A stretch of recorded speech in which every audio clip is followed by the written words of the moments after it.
Moving on now to other global stories, the conflict between Israel and Hamas is shooting up and escalating as we speak. The two sides engage in the biggest escalation since last year's 11-day-long war. Militants from the Gaza Strip fired volleys of rockets into Israel, and Tel Aviv responded with its own airstrikes. It began when a rocket from Gaza fell in the southern Israeli city of Sderot. Hamas said that it had fired surface-to-air rockets at Israeli planes, prompting Israel to strike back in central Gaza. This led to further launches of at least 4 rockets by the militants in the besieged territory. Hamas is the Islamist movement which rules the Gaza Strip.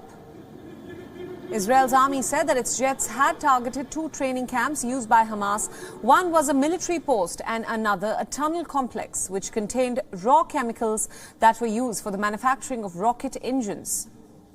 No casualties were reported. The exchanges come after nearly a month of deadly violence focused all on Jerusalem's flashpoint site, the Al-Aqsa Mosque compound. The conflict has now been heightened in part due to the Jewish Passover festival coinciding with the Muslim holy month of Ramzan. Al-Aqsa is the 3rd holiest site in Islam and also revered by the Jews as the location of the 2 ancient temples. The Palestinians say that Israel is violating a centuries-old policy by allowing more Jewish worshippers into the sacred compound. And according to this policy, non-Muslims may visit, but they cannot pray on the site.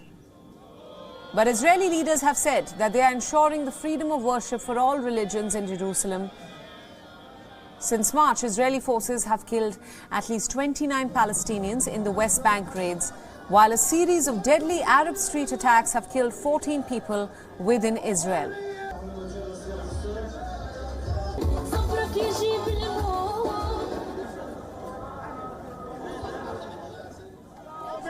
Early on Wednesday, hundreds of far-right Jewish protesters marched towards Jerusalem's Damascus gate.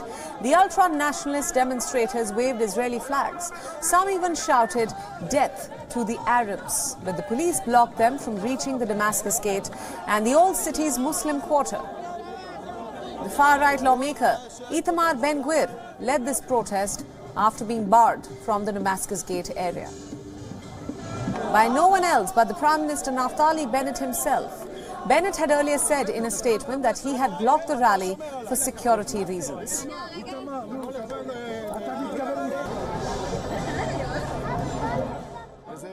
It is embarrassing, it is sad. I will not confront them, I fight for them. But I'm not moving, I will not give up. And if not today, then tomorrow. And if not tomorrow, then the day after. Jerusalem is the city of the capital of Israel, the nation state of the Jewish people. We lived in a reality where Jerusalem was divided into 2, and we're never going to accept that reality again.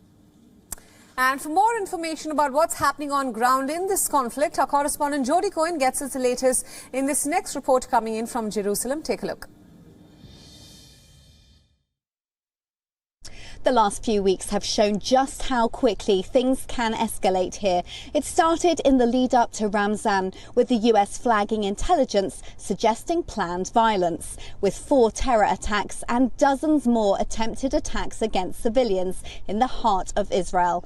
Police arrests followed, and then as Easter, Ramzan and Passover coincided, riots by Al-Aqsa, buses attacked in Jerusalem, rockets from Gaza and an Israeli response. This has been the worst flare-up since last May, and it remains to be seen how quickly things will calm down, with Hamas warning this is just the beginning of the battle. This is Jody Cohen for WION World is One. WION World is One is now available in your country. Download the app now and get all the news updates on the move.